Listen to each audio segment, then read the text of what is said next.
Assalamualaikum warahmatullahi wabarakatuh. Gimana lo kondisi hari ini, Francis? Masih bulan Ramadan ya, ibadah puasanya lancar ya, insya Allah ya. Oke, kita mulai, nggak pakai panjang kayak lebar, Francis. Sesuai dengan judul konten kali ini ya. Langsung aja kita mulai ya. Judul kontennya udah naik tuh. HGB wajib ya kena BP HTB bro. Nah, dari mana tuh konten naik judulnya? Udah pada tahu deh, insya Allah kalau yang udah langganan channel kita ya, masya Allah. Yaitu apa ya? Dari pertanyaan lo yang masuk, makanya jadi naik jadi konten. Karena apa? Lolos seleksi kita di sini, karena kita sajiin ke publik, Bu Ensis. Oke, gue mulai nggak panjang kayak lebar, udah mulai bete nih ya. Oke, nah sesuai dengan judul konten kali ini ya, Bu Ensis ya, udah naik judul tuh. Apa sih bedanya hak guna bangunan dan hak milik? Sorry bro, ini mah konten yang berikutnya ya. Nah, judulnya babaliut ih, mohon maaf ya. Nah, sesuai judul konten yang ini nih, astagfirullahaladzim, HGB wajib ya kena BP HTB bro. Nah itu, astagfirullahaladzim, salah gue Bu Ensis. Balik buat konten berikutnya gue bacain udah disiapin sama temen-temen tim di sini. Astagfirullah. Oke, kita mulai ya. Nah, sesuai dengan judul konten kali ini Bu Ensis ya. Nah, ini gue bacain dulu pertanyaannya ya. Assalamualaikum warahmatullahi wabarakatuh. Waalaikumsalam warahmatullahi wabarakatuh. Nama gue gue nggak bacain bro ya. Bu Ensis ya. Kenapa? Yang ngirim pertanyaan siapa? Dia bro ya, menyangkut privasi, nggak boleh dibacain namanya ya. Oke. Gue beli tanah nih buat lu semua di sono, asal lu pada tahu ya, luasnya lumayan deh, di sebuah perumahan di daerah kota Tangerang. Kemudian gue bangun rumah di atasnya. Nah, sewaktu ngurus sertifikat hak guna bangunan, developer minta gue bayar BP HTB atas tanah dan bangunan. Apakah gue harus bayar BP HTB atas bangunan yang gue bangun sendiri, bukan hasil pembelian dari developer? Nah, sementara menurut Undang-Undang Nomor 20/2000, BP HTB adalah objek pajak atas transaksi jual beli. Nah, gitu aja pertanyaannya. Sebelumnya terima kasih kalau lu udah pada jawab. Ya udah dijawab, naik jadi konten bro ya, mudah-mudahan lu nonton nih ya, kan kita udah konfirmasi juga kalau mau naik tayang nih sesuai pertanyaan lu ya. Nah oke, gua lanjutin. Waalaikumsalam warahmatullahi wabarakatuh. Terima kasih kalau lu udah respon. Udah direspon bro ya, gue jawab juga waalaikumsalam warahmatullahi wabarakatuh. Oke, nggak panjang kali lebar buat bro yang udah gini pertanyaan dan naik jadi konten ya, alhamdulillah ya, durasinya udah jalan nih. Oke, kita mulai ulasan lengkapnya. Jadi begini bro ya, khususnya lu bro dan mungkin bro yang sisi lain yang mungkin mengalami hal yang sama seperti dia ya. Nah, jadi kita mulai bahas ya ulasan lengkapnya. Nah, bea perolehan hak atas tanah dan bangunan ya, atau disingkat BP HTB, pada mulanya diatur nih dalam Undang-Undang Nomor 21 tahun 1997 ya, tentang bea perolehan hak atas tanah dan bangunan, dan perubahannya yang kini telah dicabut. Nah, adapun aturan mengenai BP HTB kini tercantum dalam Undang-Undang Nomor 28 tahun 2009 tentang pajak daerah dan restitusi daerah ya, Undang-Undang 28 2009. Nah, itu di pasal 1 angka 41 Undang-Undang 28 2009 itu dijelaskan tuh, bea perolehan hak atas tanah dan bangunan adalah hak pajak atas perolehan hak atas tanah dan atau bangunan. Nah, perolehan hak atas tanah dan atau bangunan ya, ya, yang dimaksud tadi gue baca ini adalah perbuatan atau peristiwa hukum yang mengakibatkan diperolehnya hak atas tanah dan atau bangunan oleh orang pribadi atau badan. Nah, perolehan di hak tersebut ya itu meliputi pemindahan hak serta pemberian hak baru dengan rincian sebagai berikut, gue bacain ya. Nah, pemindahan hak itu karena satu, jual beli, tukar menukar, hibah wasiat, waris, pemasukan dalam perseroan atau badan hukum lain ya, pemisahan hak yang mengakibatkan peralihan, terus penunjukan pembeli dalam lelang, pelaksanaan putusan hakim yang mempunyai kekuatan hukum tetap, terus penggabungan usaha, peleburan usaha, pemekaran usaha atau hadiah. Nah, terus kalau yang berikutnya nih, pemberian hak baru karena kelanjutan pelepasan hak atau di luar pelepasan hak. Nah, hak atas tanah yang termasuk dalam salah satunya adalah hak guna bangunan, sebagaimana pertanyaan lu ya, yang juga jadi objek pajak BP HTB. Nah, selain itu memang benar bahwa salah satunya nih Bu Ensis Kusai lu bro yang begini pertanyaannya, saat terutangnya pajak BP HTB adalah jual beli sejak tanggal dibuat dan ditandatanganinya akte dengan nilai perolehan objek pajak dengan nilai perolehan objek pajak dari harga transaksi. Nah, sehingga jawab pertanyaan lu perlu lu lihat kembali nih dalam perjanjian antara developer dengan lu ya bro ya, ini pertanyaan ya, selaku pembeli, yaitu dasar hubungan hukum kedua belah pihak adalah terjadi pemindahan hak atau pemberian hak baru atau tidak untuk dapat dikenakan BP HTB.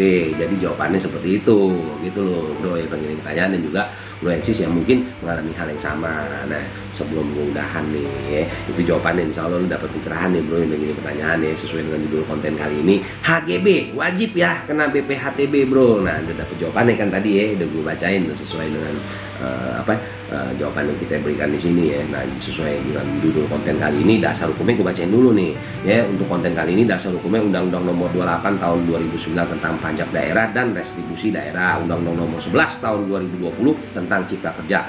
Nah terus pasal 1 angka 42 Undang-Undang 28 2009, pasal 85 ayat 2 Undang-Undang 28 2009, pasal 85 ayat 3 huruf C Undang-Undang 28 2009, pasal 87 ayat 2 huruf A, dan pasal 90 ayat 1 huruf A Undang-Undang 28 2009.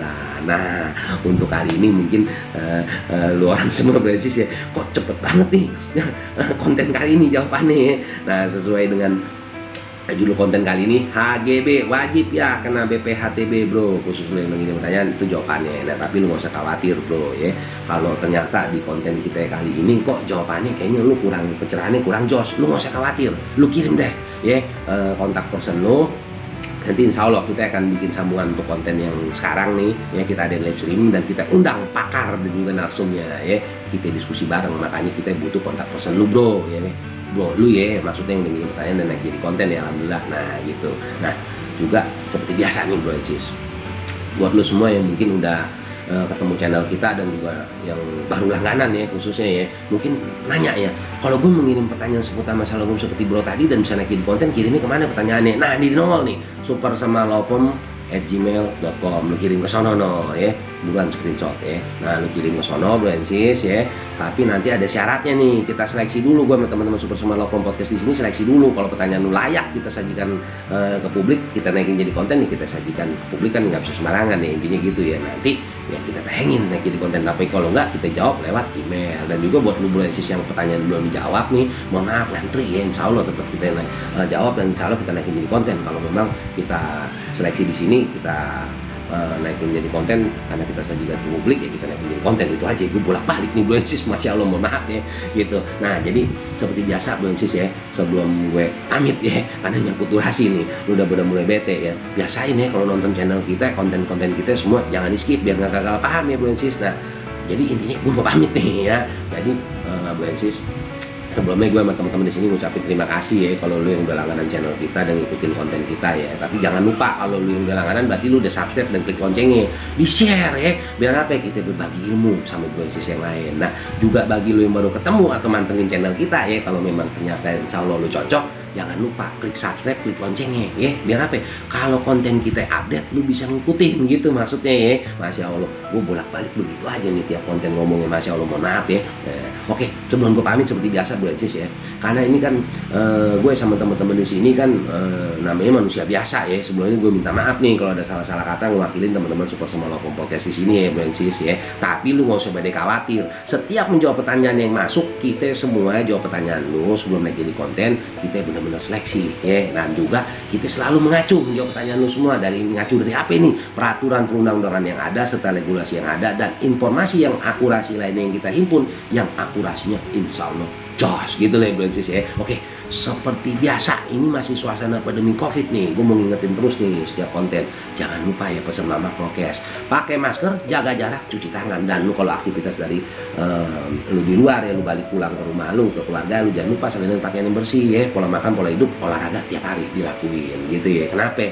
Karena biar kita tetap sehat dan semangat gitu ya bro cis ya. Babaliut nih gue kayaknya untuk konten kali ini ya. Oke, biasa nih bro cis, sebelum gue pamit ya, gue mau nyampein satu hal nih, penting nih, lu pada tahu deh mungkin, bersihin hati lu, bersihin pikiran lu, dan disiplin bro cis. Kenapa sih setiap konten kita ngingetin gitu? Karena kalau lu udah insya Allah bersihin hati, bersihin pikiran dan disiplin dalam kegiatan aktivitas lu keseharian, lu akan terhindar dari semua bentuk pelanggaran dan masalah hukum apapun yang bisa menghampiri lu gitu ya bro cis. Jadi bersihin hati, bersihin pikiran, disiplin ya gitu intinya. Oke, kayaknya udah semua ya. Gue sebelum gue pamit, gue minta maaf nih teman-teman ya, sekali lagi nih, setiap bulan setiap konten gue selama bulan Ramadan ini, gue sama teman-teman minta maaf nih, gue wakilin ya. Kenapa? Kita konten naik 2 hari sekali ya. Kenapa? Karena suasana bulan Ramadan, aktivitas kita di sini juga ngikutin waktu dan jam gitu loh. Harap maklum ya teman-teman ya bro cis ya. Oke, nggak panjang kayak lebar, gue pamit aja ya. Jadi artinya jelas tuh, kalau ada salah-salah kata tadi gue minta maaf, gue minta maaf lagi ya teman-teman ya gitu. Jadi gitu aja dulu ya. Gua pamit dah. Kayaknya apa ya? Udah cukup dah semua ya. Oke, tetap semangat dan sehat selalu ya Bro and Sis ya. Assalamualaikum warahmatullahi wabarakatuh.